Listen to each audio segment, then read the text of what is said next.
Do you ever come back from the gym thinking to yourselves, wow, I just had the best freaking workout of my life? Well, you know what? That's been me for these past couple of months, so let me explain. Now, from a young age, you guys have probably heard the saying of you are what you eat, right? You probably heard your parents say it to you all the time, your teachers, your friends, random people you see on the street, they always tell you, you are what you eat. And it makes sense, right? For example, if you eat junk food all the time, you're most likely gonna look like junk. Whereas if you were to eat healthy food all the time, you'll most likely look like a healthier person. Now, if all of that makes sense to you so far, why do you always act so surprised that every single time after eating junk food, processed foods, chips, pizza, burgers, fries, you name it, why after every single time you eat one of these foods that you feel tired, you feel sluggish, you feel like crap, you feel greasy, your skin sucks, your digestion sucks, you're gassy, you're bloated, your sleep sucks, everything just sucks. Whereas if you were to eat a healthier meal, potato, steak, chicken, veggies, you name it, you'll just feel a lot awesome afterwards. And now I know it's not rocket science. Again, you are what you eat. If you eat junk food all the time, you're gonna feel like junk. If you eat healthy food all the time, you're gonna feel a lot healthier and a lot more energized. Now, before people get mad at me, I'm not here to argue against the whole calories in versus calories out thing, because ultimately, it does ultimately come down to calories in versus calories out. If your goal is weight loss, you have to eat less calories than you burn. Same thing with weight gain. If you wanna gain weight, you have to eat more calories than you burn. I'm not here to break the rules of thermodynamics. You simply cannot do that.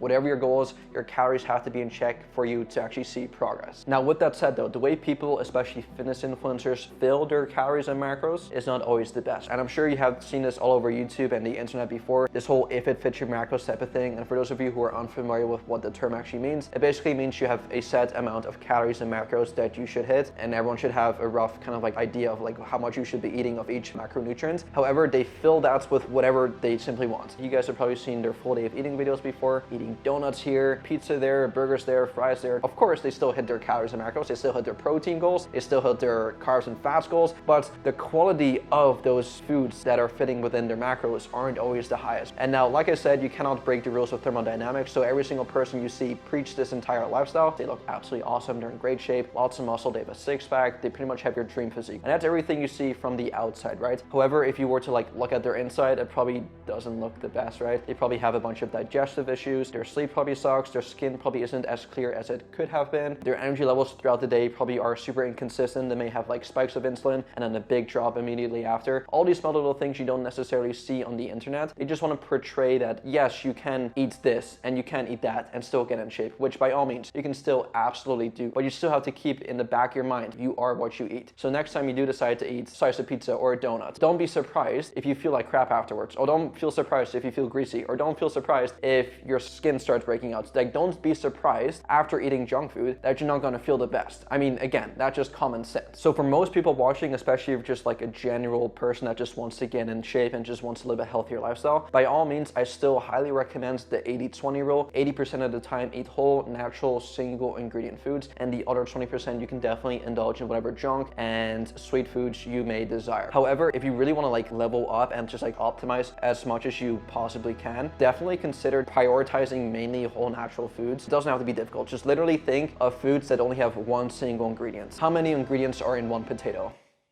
It's literally potato. There's no added fillers, there's no added fats, no added salts, no added anything. It's literally just a potato. Same thing with chicken breast, same thing with rice, same thing with spinach, same thing with nuts, seeds, you name it. If you do want to start optimizing a lot of things, especially when it comes to like your insight, your gut health, your digestion, your energy levels, your sleep, literally just think of the whole you are what you eat in the back of your mind, and really just think of like single ingredient foods. Fill up your plate with single ingredient foods. If you guys have watched my full day of eatings, especially recently, you guys can see that, okay, my source of carbs is rice, my fats are avocado, my protein is chicken. So you guys can see my entire plate, there's probably like 5 ingredients max on my plate, and these are all filled with single ingredient foods. Of course, I'll add like maybe some salt and pepper to it, but the main base of it is quite literally just like single ingredient foods to hit my calories and macros. However, I did kind of go through a phase where I kind of got caught up with this whole if it fits your macros type of thing. Like I was watching all these YouTube videos, all these famous fitness influencers, like eating donuts, eating pizza, eating burgers. I was like, wait, like I want to do that. Like I want to still eat foods that I enjoy eating and like get shredded and stuff. And by all means, it definitely helped me get to where I want to be. Like I followed this exact same principle in terms of my diet when I did my competition show, when I got super shredded for my bodybuilding show. I was eating all these like 0-calorie type of things, sugar-free this, sugar-free that, 0-calorie energy drinks, 0-calorie syrups, and just all these like weird things that somehow have 0 calories, but if you look at the back of the ingredients, it's like a freaking list of like 20 to 30 ingredients that you can't even pronounce properly. And that's another thing to keep in mind, if you look on the back of a food label and you look at ingredients that some of them you can't even pronounce properly, like xylitol, whatever, that's a good sign that it probably shouldn't be in your body, and it probably isn't the best for you in terms of like the inside of your body, your gut health, your digestive system, stuff like that. Whereas if you were to look on the back of a label and you only see like a couple, maybe like 4 or 5 ingredients that you can actually tell, like, okay, it's got peanuts, salt, and that's it, then you know, okay, that's probably gonna be fine for me, right? So that's the biggest thing you guys gotta keep in mind. Again, I'm not here to argue against the whole calories in versus calories out. I'm not here to argue against that. It is 100% true that if you want to lose weight, eat less calories than you burn. And if you want to gain weight, eat more than you burn, right? However, like I said, the way you almost like fill out your calories or the quality of the food you eat may not make a huge difference, but I definitely think it can make a small difference. And if you really want to optimize everything in terms of like constant energy levels, better recovery, healthier joints, healthier bones, better looking skin, better everything, definitely consider prioritizing these whole single ingredient foods, because like I said in the beginning of today's video, and like you've been told from a young age, you are what you eat. So keep that in the back of your mind every single time you eat food, especially when you're about to eat junk food. Just remember, okay, I'm eating this right now. It's going to be instant gratification. I'm going to feel really good in the moment for these next maybe 5 or 10 minutes. But afterwards, I should not feel surprised if I feel tired, if I feel sluggish, if I feel demotivated, if my skin starts getting greasy, if I wake up with a fat pimple on my forehead tomorrow. Do not be surprised if that happens, okay? I just want you guys to keep that in mind. Just like be aware